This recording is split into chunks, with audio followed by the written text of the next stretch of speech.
Pastor Carlos and I run 10 miles one day. A long time ago, right? I tricked him into running 10 miles. Well, he wanted to run 10 miles. So we took off from my house all the way down to Grand Line and then back. And poor him, he was dying that day. He got blisters and everything. Before that happened, I was running consistently. This is about, 4 years ago? About 4 years ago, I was running consistently. I was, hitting my good marks, and I was running long distance too. And when you run consistently, there are days that you get this unplanned long runs. You go out and you feel so good that you say, boy, I'm going to run more today. You guys know what I'm talking about? Anybody runs? So you're not planning to run, but that day you have a lot of energy, you feel really good, and then you go for it, right? And it feels like you're flying. You're just going. So this one time, I got out of my house. It was in the evening. Started running on Calvine, going down to to Grand Line, and I'm planning to run 3 miles, 4 miles maybe. But I started running, and I felt so good, and so I started going like, oh my goodness! So I feel like I'm getting there. I'm flying. I'm going with and I'm feeling good. I said, you know what? I'm going to go for 10 miles today. And so I knew that if I get to Grand Line and then turn and back, it's going to be 10 miles back to my house. So I'm like, I got this. And so I feel really good. So I get to Grand Line, turn, come back. And when I turn back on Grand Line to come back to my house, I realize what happened. There's a strong wind that I hadn't realized is coming from behind me. And it's pushing me. So when I was coming down to Grand Line, the wind is behind me and it's pushing me. That's the reason why I feel so good. Because the energy that I feel like it's actually the wind pushing me. And I'm doing really good. But when I turn into Grand Line, going back into Calvine, guess what happened? Now the wind is facing me, right? And I'm running against the wind. 5 miles against the wind. Now, if you have run, or if you do any kind of exercise, you know that when you hit the wind start hitting you and it's strong, like it makes it really, really hard to go against it. You know what I'm talking about? Also happens when you're swimming, like if you get in a river or the sea and you're swimming against the current, it's going to be really difficult for you to advance, right? Because that's the nature of things. If there's a force that is coming against you, it's going to make it more difficult for you to keep going forward. Now, let me give you a little secret of the Christian life. Are you ready for it? All of the Christian life, all of it, from the moment that you barely think about following Jesus, even if you haven't made the decision yet, from the moment on, your life is going to turn into against the current situation. Some days you're going to be like, I'm just going to let myself go. And I'm just going to flow with whatever is happening, right? And you're not even going to feel that something's happening to you, but you're being actually moved into a different direction. And some days you're going to realize that the world is actually coming against you. And you're going to feel the power. You're going to feel the strength of the wind coming against you, and you're going to push, and you're going to feel like you're not even moving, like you hit a wall and you're not able to continue moving forward. Anybody here knows what I'm talking about or no? Yeah? I don't want you sleeping like when Carlos was singing. I want you alive. Okay? I want you guys like in the moment thinking, okay, this is something that a lot of people in their walk with the Lord will miss. They don't realize that the battle of the Christian life is always going against the current. Always. And the current is always trying to make you something different. And you're always pushing against it. Now, this is the question we need to kind of start. We want to explore this question in the next couple of weeks. How do you live faithfully? How do you flourish in a culture that runs in the opposite direction? If you've been a Christian for a while, couple of weeks, couple of months, couple of years, you know already that a lot of the things that you learn in the gospel, a lot of the examples that you get from the life of Jesus are actually countercultural. And you're going to find yourself many times running against the culture, the current of this world. How do you successfully, that's not a right word, how do you faithfully live in a culture that runs in the opposite direction? Is it possible not only to survive the world, but to actually thrive in the world as a Christian? Thinking that what we call the world, not the natural world, but the spiritual world and the culture in which we are immersed, thinking that is always against us. And so for the next couple of weeks, we're kind of going to explore this idea of growing in the midst of opposition, growing and flourishing in a culture that is running in the opposite direction. And to do that, we're gonna go to this book in the Bible. It's the book of Daniel. Now, just to make sure that I'm saying the right things here. How many of you know who Daniel is? Let me see some hands. How many of you read the book of Daniel already? A couple of you, yeah. You heard the story of Daniel in the lion's den. The three friends in the furnace of fire. The king that I can't pronounce his name right now. Yeah, exactly that. I'm gonna call him King Ni. No, King N. Just to make it short, or whatever. I don't know. What is it? I can't say it, even if I try. Anyways, Nabi. Let's go get him Nabi. How do you say it in Spanish? Nabucodonosor. You try to say that in Spanish. That's hard. Yeah, that's hard. Yeah, of course, but that's my language. Anyways, so if you haven't read the book, and because we're gonna stay in it for a couple of weeks, I encourage you to get on it. Read it, 12 chapters. You could read it in 45 minutes, but you don't have to. You can read a chapter or two a day, and in a week or so, you're going to finish the book, and then you can reread it as we go through it, and you'll come real familiar with it. Because this book actually gives us kind of like an insight into how a child of God, a daughter of God, can live faithfully in a culture that runs against him or her, right? And I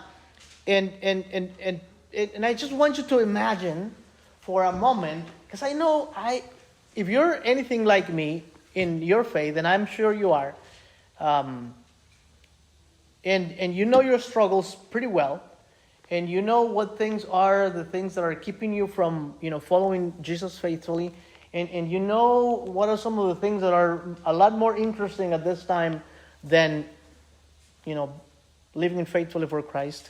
And if you know these things, then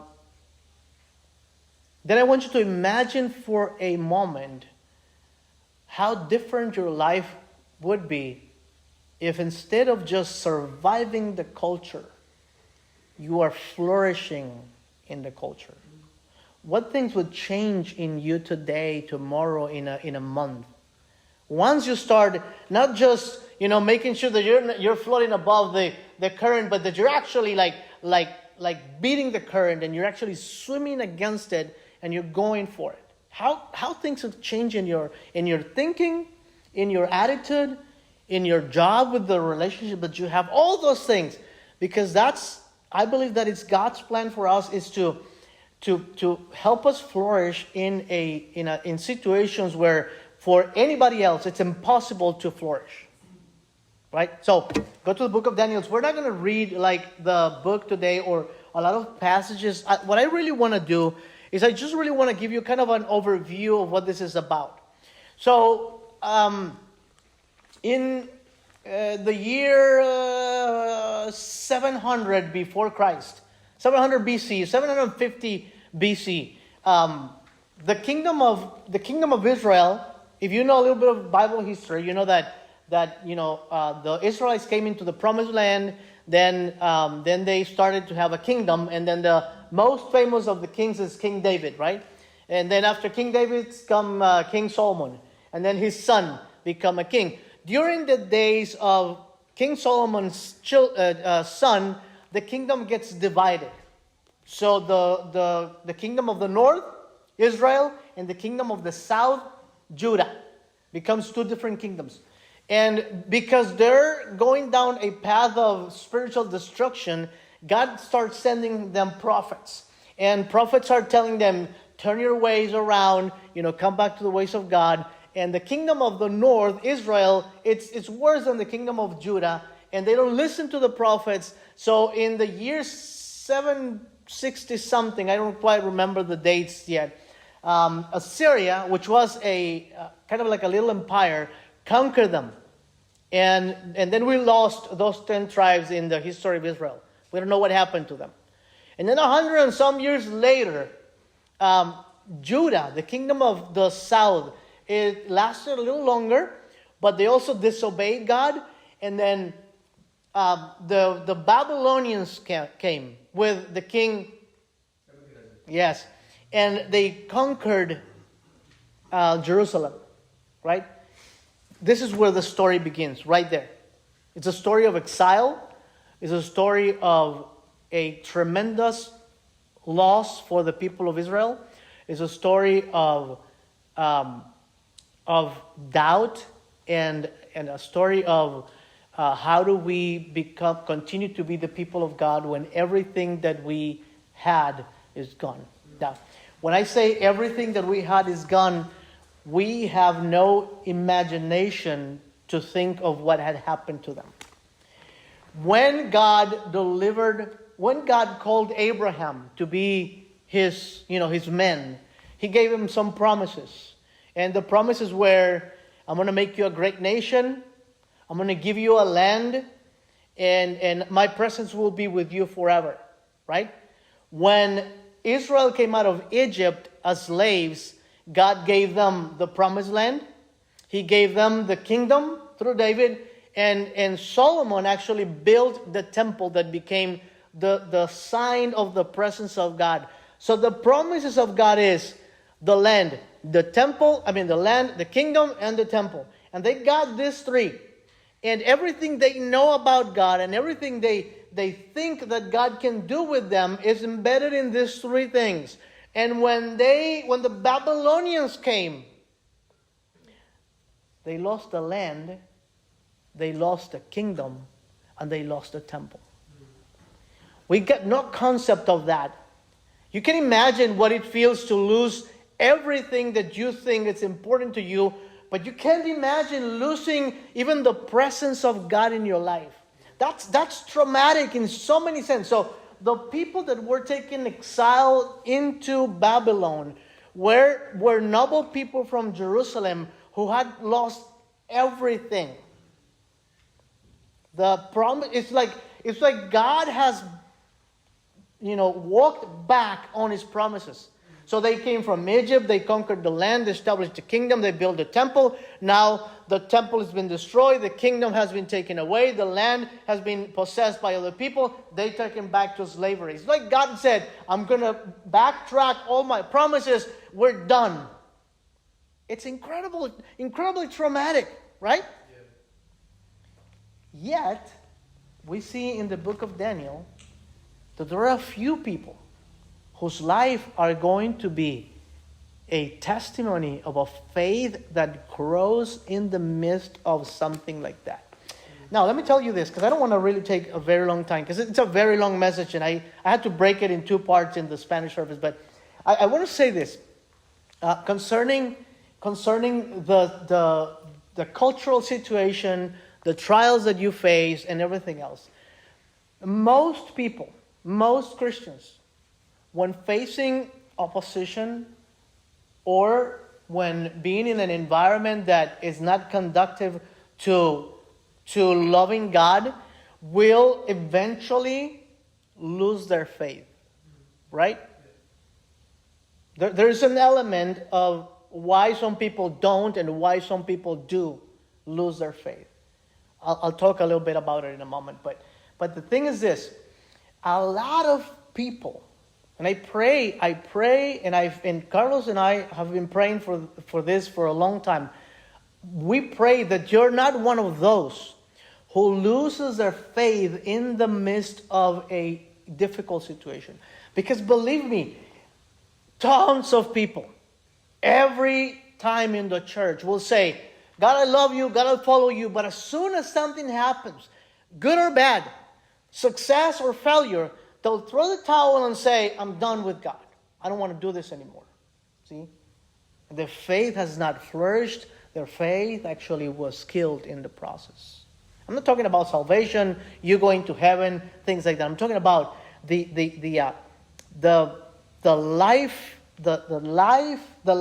lifeline to God, which is our faith. You know, that stuff that comes from God, that living thing, that substance that's from the Spirit that is in you, that thing that gives you some sense of like, I am from God, I am of God, that quickening of the Spirit in you can actually be brought down almost to an end by circumstances. And I want you to notice something really important here, is that these guys, Daniel and his other friends, they're going to be tremendously challenged in their faith. They're going to stand before the most ruthless, the most cruel, the most powerful men on earth at that time and say, we trust God no matter what you do with our lives. That's a testimony right there. And they're going to do it in humility. And they're going to do it with carefully, but they're also going to do it with passion and with courage. And this is something that we'll talk, about it later. But what is it? What makes some people, some people's faith go down while some others grow in the midst of difficulties? What does it mean for us today to thrive in a culture that runs opposite to what we believe? Is it possible? Can we do that? Right? And so I'm just going to give you one example, because there are many others, but I want to give you one example of Daniel. And one of the things that it's so remarkable with his faith. The first couple of verses in Daniel says that, in verse number 2 actually says that the Lord caused this to happen. Okay, God himself had told his people, if you don't turn around, if you don't obey my commandments, if you don't follow my covenant, I am going to deliver you in the hands of your enemies. And they didn't listen to it. And then it says in number 2, it says, and the Lord delivered them into their hands. The Lord God had placed them in exile. And Daniel, which is a noble man or a noble young man from Jerusalem, is taken into this new place, right? And imagine the trauma, what we talk about, and imagine that all the promises have been kind of reverted, and imagine the things that is happening to them, and then you're going to notice something really, really important, that Daniel has such a strong conviction in the God of Israel that it's almost like he's not from this world. And that's what happens sometimes with biblical character, is that we say things like, well, they're in the Bible, those are perfect people that, like, of course, like it's Daniel, right? But if you think about it and you pay attention to what's happened, you realize that this guy doesn't have it easy. He's brought before, the court of the king, and he's put in a situation where he's got to learn things that are completely opposite to what he believes. Now, he becomes an expert in Babylonian everything. Culture, religion, law, and everything else. He becomes an expert, right? Now, do you think that when Daniel was learning the dark religion of the Babylonians, that the king or somebody else said, oh, you know what, those boys are Christians, let me give them a special course on Bible so they don't have to go through our dark religion kind of thing? You think that happens to them? You think that when they study the science of the Babylonians and they study how, human beings have come from this, this goddess that was some sort of like, well, you can look it up later, but when they study that, you think that they were said, you know what, they don't believe in evolution. They don't believe, we're going to give them a special book to study so they don't have to contaminate themselves with those things. You think that happened to them? No. When they took priesthood 101 to become priests and kings and princesses in the court of Babylon, do you think that they were given special treatment because they were not of the same religion? Of course not. How then did Daniel survive all those things and became even wiser than the people around him? By dismissing everything and just saying, I'm a Christian, I don't want to do these things. Do you think that's the conviction that he had? Let me tell you that the conviction that he had was that the faith in the singularity, the uniqueness of God and the relationship with his people was far more greater than anything he was going to face there. That he could actually get engaged in the culture and he could even be forced to learn certain things, but that wasn't going to make him move his conviction that God is the one and true living God. Amen. Right? And that's important because it's a conviction that helped him throughout the whole time when he was there. Now, there are convictions and there are convictions. You know, some things are not worth dying for. I know churches that will, die on the hill of like, women can't wear pants, things like that. It's like they make a big fuss about it, and it's like, who cares about, those things? But there are some of the things that are really, really, really important. Now, how did Daniel develop those convictions? How? See, at one point,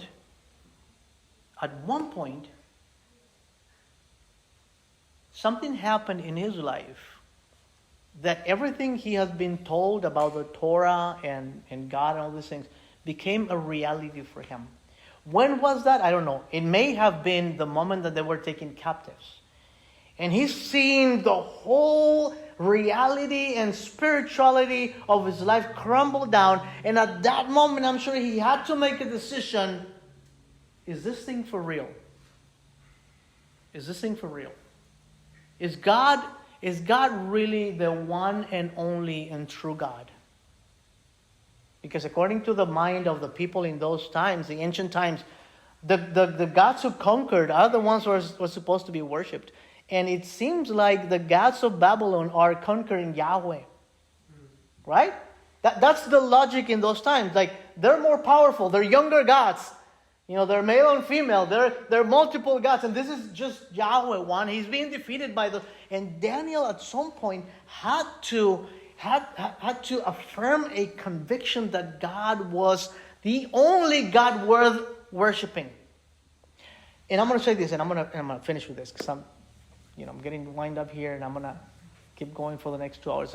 I'm just going to say this. There are situations in your life today, and there's going to be situations in your life tomorrow, and there have been situations in the past in your life that serve as an anchor for you to know who God really is.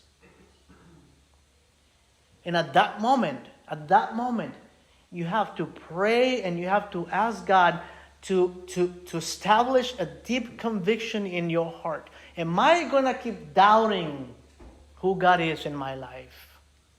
Am I going to keep playing with the doubts in my head and the questions in my head about who this God is? Or I'm going to put a deep-rooted conviction in my heart that He is worthy of my praise, even if I don't see the end result.